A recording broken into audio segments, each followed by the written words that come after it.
चुनावी वादे पड़े भारी। बिहार में दोनों चरण की वोटिंग हो चुकी है, लेकिन अभी तक सियासत जो है गरमाई हुई है।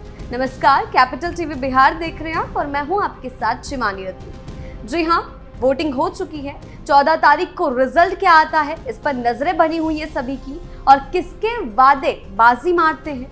हालांकि वोटिंग खत्म हो चुकी है, लेकिन महागठबंधन ने कुछ ऐसे खेल खेले हैं जिससे उनके हाथ से सत्ता निकलती हुई दिखाई दे रही। जैसे कि कुछ चुनावी वादे करते समय वो ये भूल गए कि इन्हें धरातल पर उतारना मुश्किल है, और इन चीजों ने जनता के मन में भ्रम डाला है, जिससे रिजल्ट तेजस्वी के खिलाफ जा सकता है।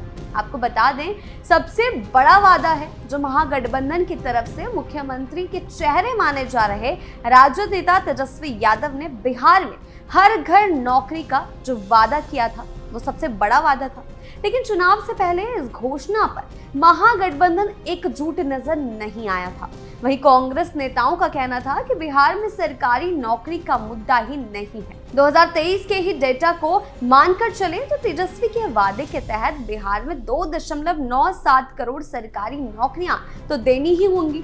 आखिर चुनावी वादा जो है, जातिगत सर्वे में यह भी सामने आया था कि बिहार की 13 करोड़ जनसंख्या में से महज 1.5% के पास ही सरकारी नौकरी है, यानी 20 लाख के करीब सरकारी कर्मचारी है।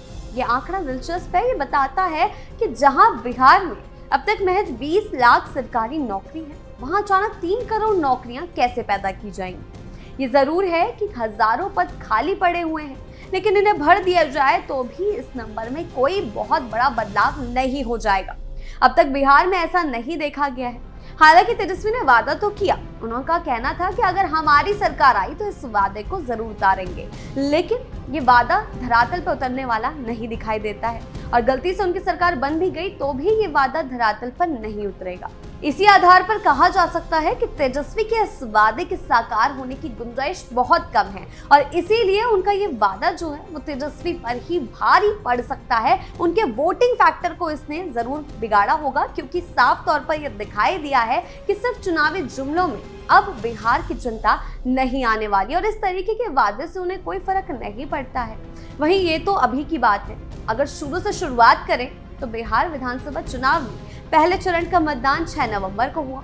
243 सीटों वाली बिहार विधानसभा में 6 नवंबर को 121 सीटों पर मतदान हुआ।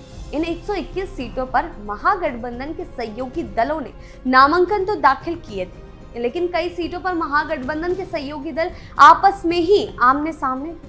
दूसरे चरण का चुनाव 11 नवंबर को यानी कि कल हुआ। 122 सीटों पर मतदान हुआ। देखा गया कि दोनों ही चरणों में किस तरीके से बम्पर वोटिंग हुई, लेकिन सबसे बड़ी बात यह है कि महागठबंधन अपनी आंतरिक कलहों में उलझा रहा, वोटिंग से पहले भी, वोटिंग के दौरान भी, और अब वोटिंग तो खैर खत्म हो चुकी है, जिसका असर सीधा सीधा वोटिंग पर पड़ा होगा। वोटिंग पर इससे महागठबंधन में शामिल पार्टियां एक तरफा उम्मीदवार की लिस्ट जारी कर रही थी। कई बार आपसी कलह खुलकर सामने आई।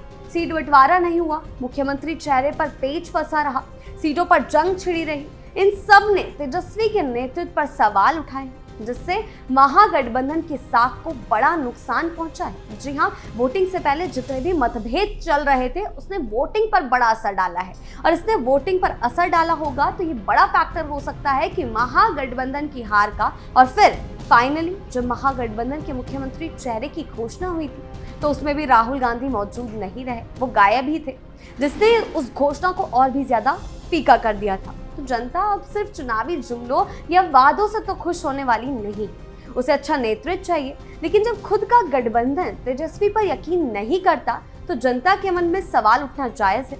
और जिस हिसाब से दिख रहा है, इन सभी चीजों ने तेजस्वी के वोट बैंक पर बड़ा असर जरूर डाला होगा। हालांकि हम भविष्यवाणी नहीं कर रहे हैं, लेकिन ये कुछ फैक्टर हैं जिसने महागठबंधन के लिए मुसीबतें जरूर खड़ी करी होंगी, जिससे उनके वोट बैंक पर सेंध तो लगा ही होगा। जंगल राज पर फंसे तेजस्वी। अगर आपको जंगल राज की बात बताएं तो 1990 के दशक में जब लालू प्रसाद यादव और राबड़ी देवी के नेतृत्व में राष्ट्रीय जनता दल यानी कि आरजेडी की सरकार थी, बिहार की सड़कों की स्थिति पूरी तरीके से बदहाल थी। उस दौर को अक्सर जंगल राज कहा जाता है, जब सड़कों की खराब हालत, गड्ढे और अव्यवस्था के कारण यात्रा करना चुनौती बन जाता था। अपराध बेलगाम था। उस दौर में सरेआम कट्टा चलता था, अपहरण होते थे, और इसी मुद्दे का एनडीए ने भरपूर फायदा भी उठाया। नीतीश के आने के बाद से इन सभी चीजों पर काम किया गया, जिसके चलते आज वो तेजस्वी से सवाल करते हैं कि आखिर तुम्हारे पिताजी ने क्या किया था और अब बिहार क्या है। और सीधा सच बात ये भी है कि जनता के मन में भी ये डर बैठ गया था कि कहीं सच में अगर महागठबंधन वापस आ गया तो बिहार में जंगल राज का दौर वापस आ जाएगा। सीधा जंगल राज का मुद्दा तो पीएम मोदी ने भी कई बार मंच से उठाया है और ये भी एक बड़ा कारण बनेगा तेजस्वी के चुनाव में लंका का, और इससे वोटर्स भी तेजस्वी से जरूर छिटके होंगे। और ऐसे कई मुद्दे हैं जिनके कारण तेजस्वी की नैया डूबती हुई दिखाई दे रही। हालांकि वोटिंग हो चुकी है, लेकिन इन मुद्दों का असर वोटिंग पर जरूर पड़ा होगा। तेज ने बढ़ाई मुश्किलें।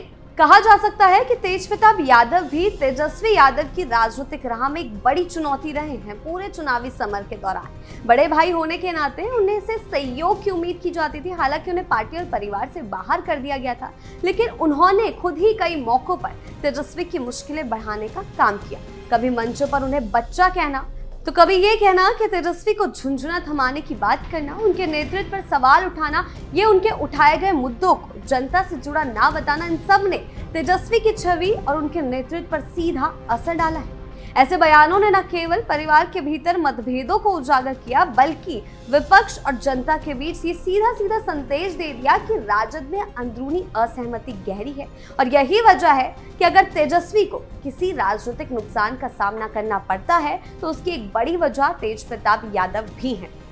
राहुल ने बढ़ाई टेंशन। वहीं दूसरी ओर राहुल गांधी ने भी तेजस्वी यादव की राजनीतिक मुश्किलों में इजाफा किया। राहुल की बिहार यात्रा और उनके बयानों ने कई बार माहौल को उलझाया।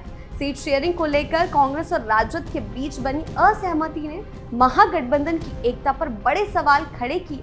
इसके साथ ही राहुल गांधी ने तेजस्वी को मुख्यमंत्री पद का चेहरा घोषित ना करके उनके नेतृत्व पर संदेह जताया, जो सरेआम जनता ने देखा।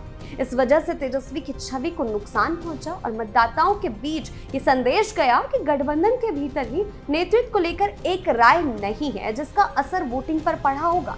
इन परिस्थितियों ने चुनावी समीकरणों पर गहरा असर डाला और माना जाता है कि इसका सीधा प्रभाव वोटिंग पैटर्न पर भी जरूर पड़ा होगा, जिससे तेजस्वी को नुकसान झेलना पड़ा और असर वोटिंग पर हुआ होगा तो महागठबंधन की नैया डूबना तय है। देखिए, ये सिर्फ बोलने की बात नहीं है, महागठबंधन की नैया पूरी तरीके से डूबती हुई दिखाई दे रही है, क्योंकि दोनों चरणों की वोटिंग के बाद जो एग्जिट पोल के रुझान सामने आए, अगर वो रुझान सचमुच रिजल्ट में तब्दील हो गए तो महागठबंधन की लंका लगना तय है। चाहे हम बात करें दैनिक भास्कर के एग्जिट पोल्स के रुझान की या एनडीटीवी के एग्जिट पोल के रुझान की, तो एनडीए को बढ़त मिलती हुई दिखाई दे रही है। क्योंकि हालांकि ये एग्जैक्ट पोल्स नहीं है, हालांकि हम इसमें भविष्यवाणी नहीं कर सकते, लेकिन जो भी समीकरण बैठ रहा था, जिस तरीके से एनडीए ने चालें चली हैं, एनडीए ने अपने वादों को धरातल पर उतारने के लिए कहा है, उसी के चलते जिस तरीके से भरपूर वोटिंग इस बार हुई है, सारे ऐतिहासिक रिकॉर्ड जो है तोड़ दिए गए हैं। देखा गया कि किस तरीके से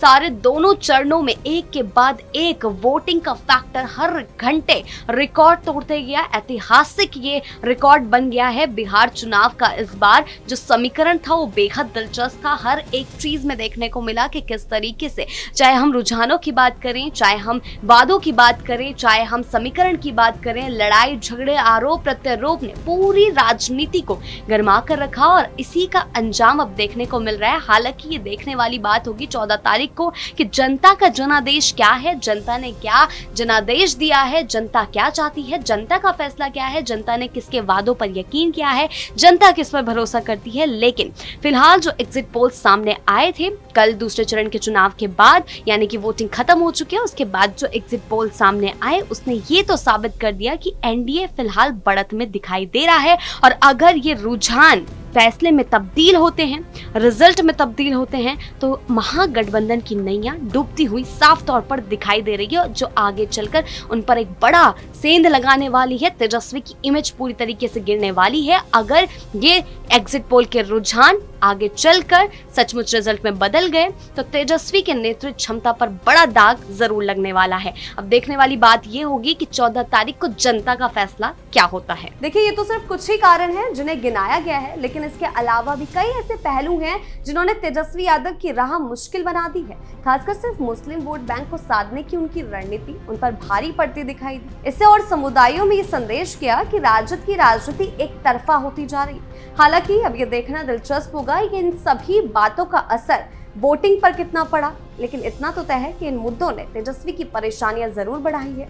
लेकिन ये मुश्किलें कितनी बड़ी साबित हुई और जनता ने किसके पक्ष में फैसला सुनाया है, इसका जवाब 14 तारीख को ही सामने आएगा, जब मतों का परिणाम तस्वीर को साफ करेगा। सभी की निगाहें 14 तारीख को टिकी हुई है। आपकी इस बारे में क्या राय है, हमें कमेंट सेक्शन में जरूर बताएं। नमस्कार।